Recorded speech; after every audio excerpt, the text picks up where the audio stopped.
I heard Brother Bhakt Singh praying like this once, "Oh Lord, thy way is in the sea." నేను ఒకసారి విన్నాను ఏంటంటే భక్త్ సింగ్ గారు ఈ రీతి ఒకసారి ప్రార్థన చేశారు, ప్రభువా నీ మార్గము సముద్రములో ఉన్నది. I was really darkened to know this. What is this? Thy way is in the sea. Usually thy way is on the earth. నేను ఈ మాట విన్నప్పుడు నాకు చాలా ఆశ్చర్యం కలిగించింది. ఏంటి సముద్రములో మార్గం ఉండటం ఏంటి, మామూలుగా భూమిపైనే ఉంటుంది కదా నేను అనుకున్నా. Wherever we see in the water, we see the water body. Wherever we see the sea, we see the water body. అంటే సముద్రం అన్నప్పుడు సముద్రం ఎక్కడ చూసినప్పుడు కూడా మనకు జలాలే కనబడతాయి. Then we cannot find any wave right over there. అక్కడ సముద్రంలో ఏ మార్గం మనకు కనబడదు. But he used to pray that experientially, not prophetically. అయితే ఆయన ప్రవచనాత్మకంగా కాదు, అనుభవపూర్వకంగా ప్రార్థన చేసేవాడు. Then I asked one uncle who was familiar to him as to why Brother Bhakt Singh prayed that way. Lord, show me thy paths are in the sea. అప్పుడు నేను భక్త్ సింగ్ గారికి చాలా దగ్గరగా సమీపంగా ఉండేటువంటి ఒక సహోదరుని అడిగాను, ఎందుకని భక్త్ సింగ్ గారు సముద్రంలో నీ మార్గం మాకు తెలియజేయమని ప్రార్థన చేస్తారని అడిగాను. He told me one story about Brother Bhakt Singh. ఆయన భక్త్ సింగ్ గారి గురించినటువంటి ఒక సంగతి, ఒక కథ నాకు చెప్పాడు. In the beginning days of Brother Bhakt Singh's ministry, sir Bhakt Singh గారి యొక్క పరిచర్య ఆరంభ దినాల్లో once he has to attend a conference in Canada and USA, he has to take a voice from Bombay. ఆయన ఒకసారి కెనడా దేశంలో ఒక సమావేశానికి హాజరయ్యాల్సినటువంటి వాడుకున్నాడు. ముంబై పట్టణం నుంచి ఆయన బయలుదేరి ఆ స్థలానికి ఆయన వెళ్ళాలి నౌకలో.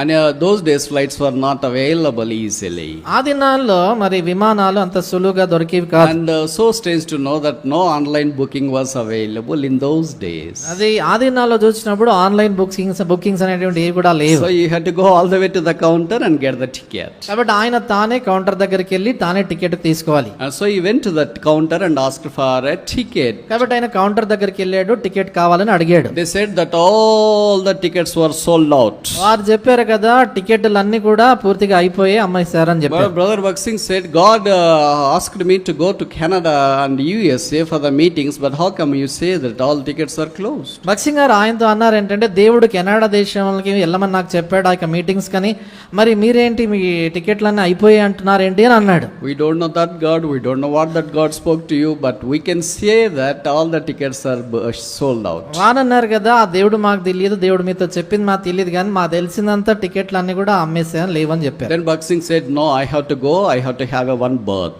అప్పుడు భక్త్ సింగ్ గారు అన్నారు, లేదు నేను వెళ్ళాలి, నాకు స్థలం కావాలి అన్నాడు. Then they gave some clue saying that there is only one berth available and that is reserved for the government employees. అప్పుడు వాళ్ళు ఆయనకి ఒక సంగతి చెప్పారు ఏంటంటే, ఒకే ఒక స్థలం ఉందండి, అది కూడా ప్రభుత్వ ఉద్యోగులకు మాత్రమే ఆ స్థలం కేటాయించబడింది అని చెప్పారు. Then they asked him, are you a government employee? అప్పుడు అడిగారు ఆయన్ని, నువ్వు ప్రభుత్వ ఉద్యోగి అని అడిగారు. He said no. ఆయన లేదు అన్నాడు. Then you can seek the government office and try to see what they will say unto you. అప్పుడు ఆయన చెప్పారు ఏంటంటే, ప్రభుత్వ ఆఫీస్ కి మీరు వెళ్ళి అక్కడ వాళ్ళు ఏం చెప్తారో మరి చూడండి అని చెప్పారు. Then Brother Bhakt Singh went to see the officer there. అప్పుడు భక్త్ సింగ్ గారు ఆ యొక్క ఆఫీసర్ని చూడడానికి వెళ్ళాడు. Then they told that all the tickets were sold out and there is no room for him to have a voice all the way down to Canada or USA. కాబట్టి వాళ్ళు చెప్పారు కదా, టికెట్లు అన్ని కూడా అమ్మివేయబడినాయి కనుక మీరు యుఎస్ఏలోన కెనడాకి వెళ్ళేదాని కొరకే నౌకలో వీలు పడదు అని చెప్పారు. Then Brother Bhakt Singh said, God spoke to me to go to these places, I need a berth, I don't know how you are going to give. Sir Bhakt Singh గారు అన్నారు, ఈ స్థలానికి వెళ్ళమని దేవుడు నాతో చెప్పాడు కాబట్టి నాకు తెలియదు మీరు ఎలాగ ఇస్తారో, కానీ మరి దేవుడు నాకు చెప్పాడు అని చెప్పాడు. Then the officer said again to him that there are no berths available, please try for the next voyage. అప్పుడు అధికారి భక్త్ సింగ్ గారితో చెప్పారు, దయచేసి ఏమనుకోవద్దండి, ఈసారి మాత్రం టికెట్ లేవు, తర్వాత సారి మీరు ప్రయత్నం చేయొచ్చు అని చెప్పారు. Then Brother Bhakt Singh said, no, I have to go. అప్పుడు భక్త్ సింగ్ గారు అన్నారు, లేదు నేను వెళ్ళాల్సిందే అన్నట్టు. Then the officer said, are you the servant of the government? అప్పుడు ఆ ఆఫీసర్ గారు అన్నారు ఏంటంటే, మీరు ప్రభుత్వ ఉద్యోగి అని అడిగారు. Then Brother Bhakt Singh said, I am the servant of God. అప్పుడు భక్త్ సింగ్ గారు అన్నారు, లేదు నేను దేవుని సేవకుడను అన్నాడు. Where is that office? ఎక్కడున్న ఆఫీస్ అన్నాడు. That office is in the heaven. ఆ ఆఫీస్ పరలోకంలో ఉంది అన్నాడు. Then where are you working? నువ్వు ఎక్కడ పని చేస్తున్నావు? I am working in India. నేను ఇండియాలో పని చేస్తున్నా. Why do you want to go there? అక్కడికి ఎందుకు వెళ్ళాలనుకుంటున్నావు? I want to go on Lord's work. నేను దేవుని పని మీద వెళ్ళాలనుకుంటున్నాను. So then we want to give you that government berth for you. అప్పుడు ఆ ప్రభుత్వ ఉద్యోగులు కేటాయించింది నీకు ఇస్తాము అని వాళ్ళు అన్నారు. Then he was broken in his heart. అప్పుడు హృదయం బద్దలైపోయింది. He saw the pleasant sea right there. అక్కడ ఆయన నిర్మలంగా ఉన్నటువంటి సముద్రాన్ని చూశాడు. ship floating right over there. దాని మీద నౌక తేలాడడం చూశాడు. Passengers boarding the ship. ఆ ప్రయాణికులందరూ కూడా నౌకలోకి ఎక్కడం చూశాడు. Then God brought this word to his mind. అప్పుడు దేవుడు ఈ వచనాన్ని ఈ మాట ఆయన మనసుకు The తెచ్చాడు. way of the Lord is in the sea. యెహోవా మార్గము సముద్రములో ఉంది.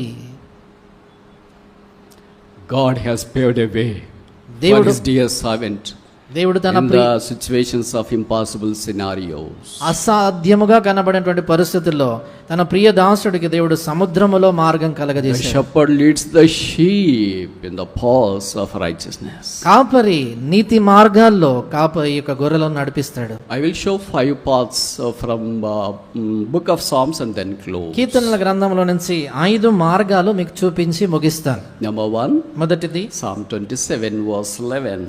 27వ కీర్తన 11వ వచనం. Psalm 27 verse 11. కీర్తనలు 27:11. Teach me thy way, O Lord, and lead me in the plain path because of mine enemies. యెహోవా నీ మార్గమును నాకు బోధింపుము, నా కొరకు పొంచియున్న వారిని చూచి సరళమైన మార్గము నన్ను నడిపింపుము. So in English it says a plain path. కాబట్టి ఇంగ్లీష్ లో రాయబడింది సమమైనటువంటి మార్గం It అని. is again the prayer of David to God. ఇది మరలా దావీదు దేవునికి చేసినటువంటి ప్రార్థన. He needs that he should press on the plain path. ఆయన సమమైనటువంటి మార్గాల్లో నడవాలనేది ఆయనకు ఆశ. Sometimes we do not find the plain path in our walk with Christ on daily basis. కొన్నిసార్లు అనుదినము మనం ప్రభుతో నడుచుకుంటున్నప్పుడు ఇలాగ సమమంగా ఉన్నటువంటి మార్గాలు మనకు అగుపడవు. It may be meandering God road. అవి ఒకవేళ మరి అటు ఇటు వెళ్తున్నటువంటి వంకరగా ఉన్నటువంటి మార్గాలు ఉండవచ్చు. Maybe it may be tough road like Jerusalem to Jericho, లేకపోతే యెరూషలేము నుండి యెరికోకి వెళ్ళేటువంటి కఠినమైనటువంటి మార్గం లాగా ఉండొచ్చు. where there will be all dacoits lurking over there to rob us. మనని దోచుకునే దాని కొరకే బందిపోటు దొంగలు లాంటి వారు ఉండేటువంటి స్థలం కావచ్చు. So sometimes the paths of this world are really tough, but psalmist prays, Lord, lead me and the plain path. కాబట్టి కొన్నిసార్లు లోకంలో ఉన్నటువంటి మార్గాలు చాలా కఠినమైనటువంటి ఉంటాయి, కానీ కీర్తనకారుడు అంటాడు, ప్రభా సమమైన మార్గంలో నన్ను నడిపించుము Then అంటాడు. what does a sheep need to do? కాబట్టి ఈ గొర్రె ఏం చేయాలి? Sheep need to trust that the Savior or the shepherd కాబట్టి leads the sheep in the plain path. ఈ గొర్రె తన పక్షాన చేయాల్సింది ఏంటంటే ఆ కాపరిని నమ్మాలి, సమమైన మార్గములో నన్ను ఆ కాపరి నడిపిస్తాడు అని తన నమ్మకం ఉంచాలి. And secondly, Psalm 143 verse 8. రెండోదిగా కీర్తన 143 8వ వచనం. Psalm 143 verse 8. కీర్తన 143 8వ వచనం. Yes, brother. నీ యందు నేను నమ్మిక ఉంచి ఉన్నాను, ఉదయమున నీ కృపావార్తను నాకు వినిపింపుము, నీ వైపు నా మనసును ఎత్తుకొందును, నేను నడవవలసిన మార్గమును నాకు తెలియచేయుము. It says here that for the enemy hath persecuted my soul, he hath smitten my life down to the ground, and he hath made me to dwell in the darkness as those that have. Verse 8 we see in the last part, the way wherein I should walk, cause me to know the way wherein I should walk. 8వ వచనం 143 8 చివర్లో, నేను నడవవలసిన మార్గము నాకు తెలియచేయుము. So it's a planned path. కాబట్టి ఇది యోచన చేయబడిన మార్గము. Again we see that this is psalm written by David. కాబట్టి మరలా చూస్తాము, ఇది దావీదు రాసిన కీర్తన. See how time and again he is seeking the path of God. He don't like to go astray from the path of God. చూడండి, మరలా ఆయన భారం అంతా కూడా దేవుని దారిలో తొలిపోకూడదు, ఆయన మార్గాల్లో నడుచుకోవాలి, ఎంత ఆశ ఉందో చూడండి. So many times we don't like to go the path of God set before us, అనేక పర్యాయాలు దేవుడు మన ఉంచినటువంటి మార్గంలో వెళ్ళడానికి కొరకే మనకు అంత ఇష్టం ఉండదు. because that may not be attractive, ఎందుకంటే అది అంత ఆకర్షణీయంగా that may ఉండకపోవచ్చు, not be beautiful, అది అంత సుందరంగా that ఉండకపోవచ్చు, may be look very rough and a path in the wilderness. అది ఒక చాలా గరుకుగా ఉండవచ్చు, అరణ్య మార్గంగా ఉండొచ్చు. That's the reason as to why we want to skip the way. ఆ కారణం చేత ఆ దారి ఆ మార్గాన్ని తప్పించి We want to choose our own path. మన సొంత దారులు వెతుక్కోవాలనుకుంటాం. Maybe it's about your education, బహుశా అది నీ విద్య గురించి కావచ్చు, maybe relocation, లేకపోతే స్థలం maybe your marriage, లేక పెళ్లి గురించి, maybe your job, లేక ఉద్యోగము, maybe competitive examinations, లేక కాంపిటేటివ్ పరీక్షలు, maybe so many other factors that come on our lives in daily basis. అనుదినం మన జీవితంలో వచ్చేటువంటి అనేకమైనటువంటి ఆయా విషయాల్లో The Bible says that Lord has a planned path for all of us. బైబిల్లో రాయబడింది, మనందరి నిమిత్తమే దేవుడు ఒక్కొక్కరి కొరకే తన యొక్క ప్రణాళిక తాను ఒక యోచించి ఉంచాడు. The plans of God are lofty and majestic. దేవుని యొక్క ప్రణాళిక సంకల్పాలు ఎంతో మహోన్నతమైనటువంటివి, మహిమగలవి. The simple thing we need to do is to follow the path of the righteous God shepherd. అయితే సామాన్యమైనటువంటి సంగతి మనం చేయాల్సింది ఏంటంటే ఆ కాపరి చూపించేటువంటి మార్గాలను వెంబడించాలి. Sometimes that path may be very tricky and hard. కొన్నిసార్లు చూసినప్పుడు ఆ యొక్క మార్గము చాలా మరి మోసపూరితమైనది, ఇలా కఠినమైనదిగా But కనబడదు. don't be discouraged. అయితే ఏమాత్రం నిరుత్సాహపడొద్దు. The shepherd is going before us in the path. ఆ మార్గములో మన ఎదుట కాపరి It వెళ్తున్నట్లు is the path of the Calvary cross. అది కలువరి శిలువ మార్గము. There is always blessing set before us. ఎల్లప్పుడు కూడా మన ఎదుట ఆశీర్వాదం ఉంచబడింది. We have to follow that path. ఆ యొక్క మార్గాల్లో మనం In వెంబడించాలి. the beginning things may be very tough and hard. ఆరంభంలో సంగతులు చాలా కష్టంగా కఠినంగా ఉండొచ్చు. But at the end thereof, victorious, glorious, successful. అయితే అంతములో చూచినప్పుడు విజయము, మహిమ కలిగినటువంటి ఆ జయం ఉంటుంది. Are you discouraged? నేను నిరుత్సాహంలో ఉన్నావా? Are you harboring the confusion? నీ జీవితంలో అయోమయ పరిస్థితి Why have I chosen this group? ఎందుకు ఈ గ్రూప్ ఎన్నుకున్నా? This branch? ఎందుకు ఈ This బ్రాంచ్? job? ఈ ఉద్యోగం, This ఈ examination? పరీక్ష, This place? ఈ స్థలము, This ministry? ఈ పరిచర్య. So lot of questions are lingering in your heart and mind today. ఇది నా అనేకమైనటువంటి ప్రశ్నలు తలెత్తుతున్నాయి నీకు మనసులో, హృదయంలో. But here is a shepherd who is seated on the throne, wants to lead us on a right planned path. అయితే ఇక్కడ కాపరి ఉన్నాడు, సింహాసనం మీద ఆసీనుడైనటువంటి ఆయన యోచింపబడినటువంటి సరైనటువంటి మార్గములో నేను తీసుకెళ్ళగోరుతున్నాను. Although we make mistakes, మనం పొరపాట్లు చేసినప్పటికీ God does make no mistake at all. దేవుడు ఏమాత్రము పొరపాటు చేయడు. That's the reason as to why I am here. That's the reason as to why you are here. ఆ కారణం చేతే నేను ఇక్కడ ఉన్నాను, ఆ కారణాన్ని బట్టి మీరు ఇక్కడ ఉన్నారు. If God does a mistake in our life, none of us would be here.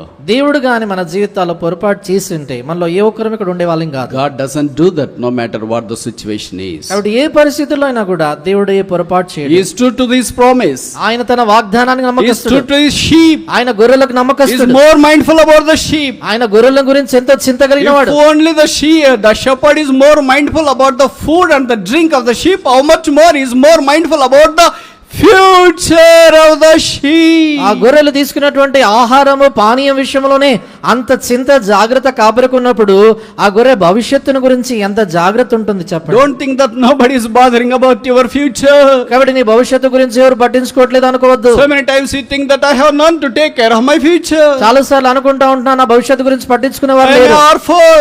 నేను అనాథను, I am widow.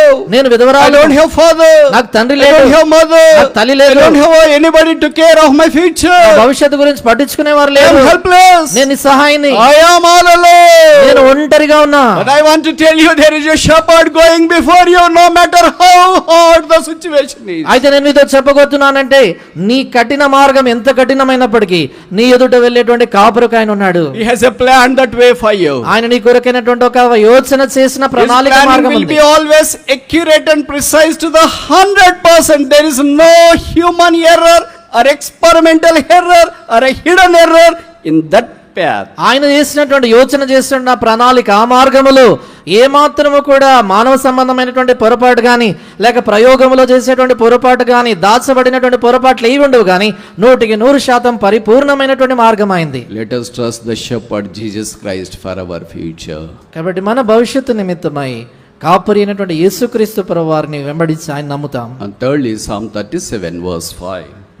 మూడవదిగా కీర్తన 37:5 వచనం. Psalm 37 verse 5. 37వ కీర్తన 5వ వచనం.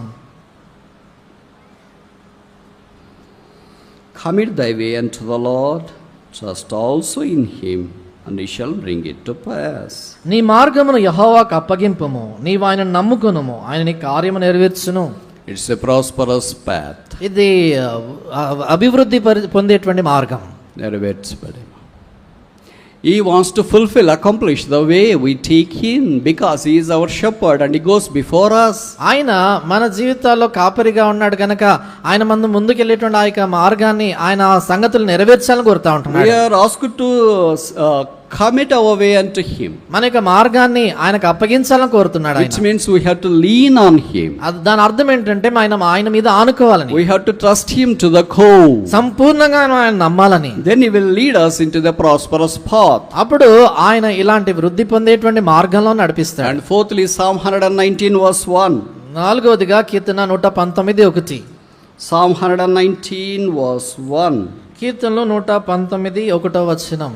Blessed are the undefiled in the way, who walk in the law of the Lord. యెహోవా ధర్మశాస్త్రం అనుసరించి నిర్దోషముగా నడుచుకున్న వారు ధన్యులు. This way is a very pure way. ఈ మార్గము ఎంతో పవిత్రమైన మార్గం. God wants holiness. దేవునికి పరిశుద్ధత అవసరం. So many times we do not like to harbor the holiness. అనేక పర్యాయాలు పరిశుద్ధత మన జీవితంలో కలిగి ఉన్న ఇష్టం ఉండదు. Jesus said, "Be holy as I am holy." యేసుప్రభువు వారు చెప్పారు, నేను పరిశుద్ధుడనై ఉన్న ప్రకారం మీరు పరిశుద్ధులై So many ఉండండి. times we give almost nil priority for the holiness. చాలా పర్యాయాలు పరిశుద్ధత అనే సంగతి వచ్చేసరికి చాలా తక్కువ ప్రాముఖ్యత ఇస్తాం. We are called to be a holy generation, holy nation. మనము పరిశుద్ధమైనటువంటి తరము జనాంగంగా పిలువబడ్డాం. What we hold is a holy Bible. మన చేతిలో మనం పట్టుకున్నటువంటి యొక్క గ్రంథము పరిశుద్ధ గ్రంథం. All these young brothers and sisters are holy believers. ఇక్కడ ఉన్నటువంటి యవన సహోదరులు సహోదరులందరూ కూడా పరిశుద్ధులైన విశ్వాసులు. And you know that we are going to holy city. మీకు తెలుసు కదా పరిశుద్ధ పట్టణానికి వెళ్తున్నాం మనం. And we will be there in his holiness. ఆయన యొక్క పరిశుద్ధతలో మనం ఉండబోతున్నాం. We అక్కడ will be the partakers of his holiness. ఆయన యొక్క పరిశుద్ధతలో పాలిభాగస్తులు అవుతాం మనం. Don't try to leave your holiness no matter what the situation is. కాబట్టి నీ జీవితంలో ఎలాంటి పరిస్థితి వచ్చినప్పటికీ కూడా పరిశుద్ధతను ఎప్పుడు పోగొట్టుకోవద్దు. Job lost the hedge around him. యోబు తన చుట్టూ ఉన్నటువంటి కంచెను పోగొట్టుకున్నాడు. Job lost the herd with him. యోబు తన దగ్గర ఉన్న మందను పోగొట్టుకున్నాడు. Job lost the health that was with him. యోబు తనతో ఉన్నటువంటి ఆరోగ్యాన్ని పోగొట్టుకున్నాడు. Job lost all the heathen friends that were with him and Christians too. యోబు తన చుట్టూ ఉన్నటువంటి అన్యులైనటువంటి స్నేహితులని విశ్వాసులైనటువంటి స్నేహితుల్ని పోగొట్టుకున్నాడు. But it's a challenge to know that he hasn't lost the holiness of God. అయితే ఇది మనందరికి కూడా గొప్ప సవాల్ ఏంటంటే ఆయన ఎన్నడూ తన జీవితంలో పరిశుద్ధతను పోగొట్టుకోలేదు. It is so sad nowadays. Young people would like to discard the holiness even for a simple thing. ఎంతో బాధాకరమైనటువంటి సంగతి నేటి దినాలు ఏంటంటే చాలా చిన్న విషయాలకు సైతం వాళ్ళ జీవితాల్లో పరిశుద్ధతను తేలికగా ప్రక్కన పెట్టేస్తా ఉన్నారు యవనస్తులు. The Bible says, "Blessed are those that take the pure path." బైబిల్లో రాయబడింది పవిత్రమైన నిర్దోషమైన మార్గాల్లో నడుచుకున్న వారు ధన్యులు. Until now we have seen 4 paths that are laid before us by the shepherd. ఇంతవరకు కూడా కాపరి మన ఎదుట ఉంచినటువంటి 4 మార్గాలు మనం చూసాం. Number 1, it's a plain path. మొదటిది సమమైన మార్గము. Number 2, it's a planned path. రెండోది యోచన చేయబడిన మార్గము. Number 3, it's a prosperous plan path. మూడోదిగా శ్రేయస్కరమైన మార్గము. And fourth one, it's a pure path. నాలుగోది పవిత్రమైన మార్గము. And fifthly and finally we see Psalm 18 verse 30. ఐదవది చివరిదిగా కీర్తన 18:30. Psalm 18 verse 30. 18వ కీర్తన 30వ వచనం. Psalm 18 verse 30. కీర్తనలు 18:30. As for God, his way is perfect. The word of the Lord is tried. He is a buckler to all those that trust in him. దేవుడు యథార్థవంతుడు, యెహోవా వాక్కు నిర్మలము, తన శరణు జొచ్చు వారందరికీ ఆయన కేడము. His way is perfect. ఆయన మార్గము పరిపూర్ణమైనది. Jesus said, "Be perfect as I am perfect." యేసుప్రభు చెప్పాడు, నేను పరిపూర్ణుడైన ప్రకారం మీరు పరిపూర్ణులై And the ఉండండి. Bible says, let us go on to perfection. Bible రాయబడింది పరిపూర్ణత వైపు మనం ఎదిగి వెళ్ళాలని. The very work of the perfection has been initiated at the cross of Jesus Christ. ఆ పరిపూర్ణతలోనికి మనం వచ్చేటువంటి ఆ కార్యము యేసుప్రభు వారికి శిలువ దగ్గర ఆరంభించబడింది. We have to look at the cross and press on to the perfection, the path set before by the shepherd. కాబట్టి ఆ శిలువ వైపు మనం చూసినటువంటి వారమై ఆ కాపరి మన ఎదుట ఉంచినటువంటి ఆ మార్గములో పరిపూర్ణత వైపుగా మనం సాగి వెళ్ళాలి. As David says, "O Lord, thy way is perfect." May we also able to join with David saying that, "O Lord, thy way is perfect." దావీదు చెప్పినట్లుగా మనకు తెలుగులో లేదు కానీ ఇక్కడ రాయబడినటువంటి మాట, దేవా నీ మార్గము పరిపూర్ణమైంది అన్నట్లుగా ప్రభువా నీ యొక్క పరిపూర్ణమైనటువంటి మార్గంలో నన్ను నడిపించును అని చెప్పాలి. The Lord is my shepherd. యెహోవా నా కాపరి. He leadeth me into the paths of righteousness for his name's sake. తన నామమును బట్టి నీతి మార్గములలో ఆయన నన్ను నడిపించుచున్నాడు.